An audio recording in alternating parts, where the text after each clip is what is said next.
DayZ, my maiden voyage. My longtime friend from high school talked me into actually playing this game. I have played it for about 2 or 3 hours or so beforehand, but that was back in middle school.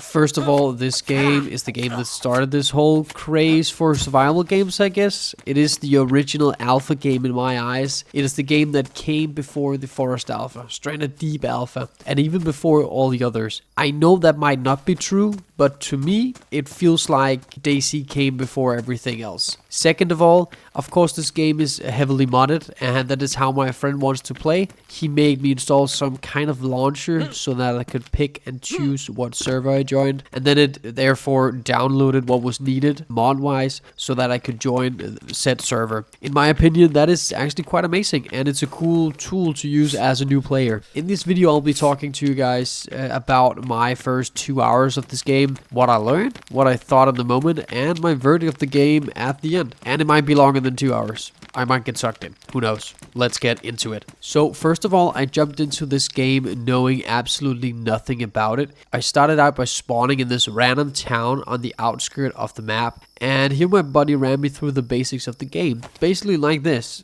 And this is also where I found out that this game does not come with a minimap, does not come with a compass, and it basically has no guidance. You get a paper map when you spawn in your bag, you get some bandages, you get a knife, but it's not just some random knife, it's a fucking bone knife. That is so morbid. But whatever, let's just move on.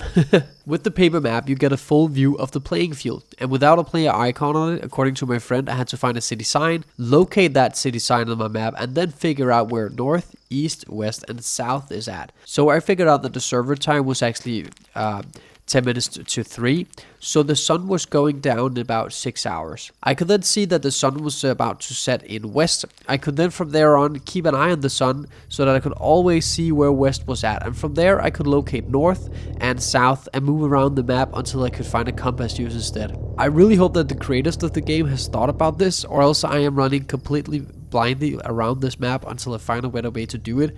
It seemed to work out great, so yeah, moving on. So after death and spawning on the wrong side of the map, if I wanted to team up with my mate quicker than walking from this point to the other point, I had to find another way to do it.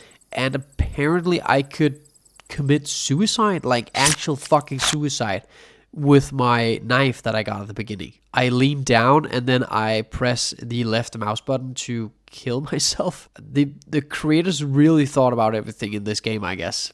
After killing myself, I spawned close by, and he did too, and that was pretty lucky according to him. After getting shot at by 2 people that he ran upon in a small town somewhere on the mouse, he died and he had to respawn.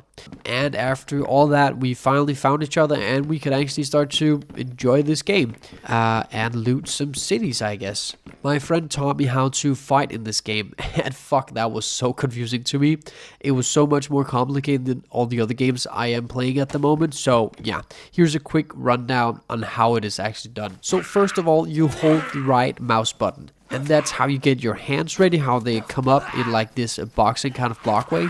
And to block, you actually have to hold the right mouse button down while backing your character up with the S key. So while stepping back and holding down, so then you get up this block maneuver. While still holding down the right mouse button, you have to press the left mouse button to attack. And if you don't use the right mouse button in any of these combinations, nothing will happen at all.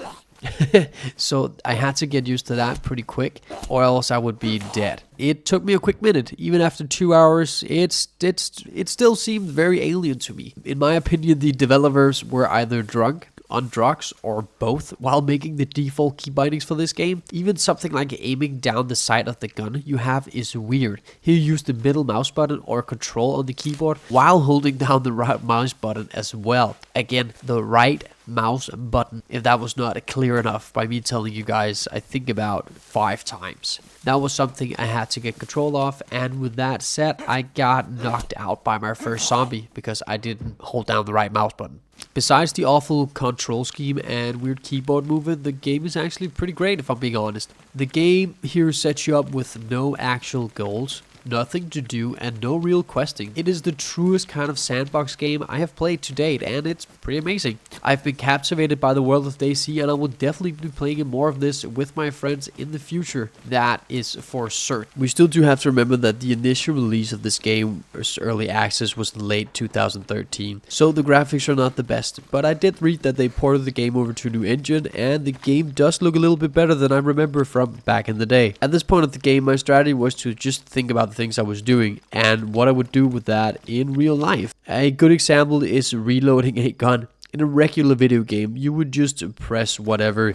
Keybind was for reload, but not in DayZ. Here you have to take the magazine out of whatever gun you have, place that magazine in your hands, then reload the bullets from your inventory into the magazines, and hold on, I'm not done yet. Then place the gun back into your hands and then reload the magazine into the gun. So let's say I have some kind of situation in the game. I still have bullets, but they are not loaded into magazines. I could die because I don't have enough magazines for the ammunition I have in my inventory. At first it annoyed me, to be honest, but after the first time I did it, I actually kind of liked it. It added reality aspect to the game, and I was fine with it.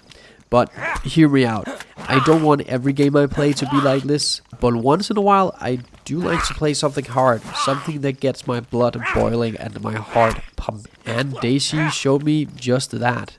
Finally, PvP. My heart was racing, my blood was pumping, and the adrenaline hit my body like never before. I swerved around this area where we ventured off after hearing a helicopter crash in the distance. Suddenly we got there and I got shot twice. And I had no idea where they were coming from or what location this guy was shooting from. And so did one of my buddies, he got shot as well. All of a sudden, one of my friends saw a glimpse from a bush. He emptied his magazine into said bush and got him. The fight was over just as quick as it had begun, but it was still thrilling and it was pretty awesome to witness. So that was my first PvP action here in DayZ, and that was a success, and I can definitely see why people get hooked on this game. I will be playing more of this in the future with my buddies, and I might even make more videos about it. Thanks for watching out there. I hope you like my new adventures that I've been taking thus far. If you want to see more of this, or just like the way I make content, leave a subscribe. If you have any criticism, both good and bad, leave them in the comments down below. So yeah, peace.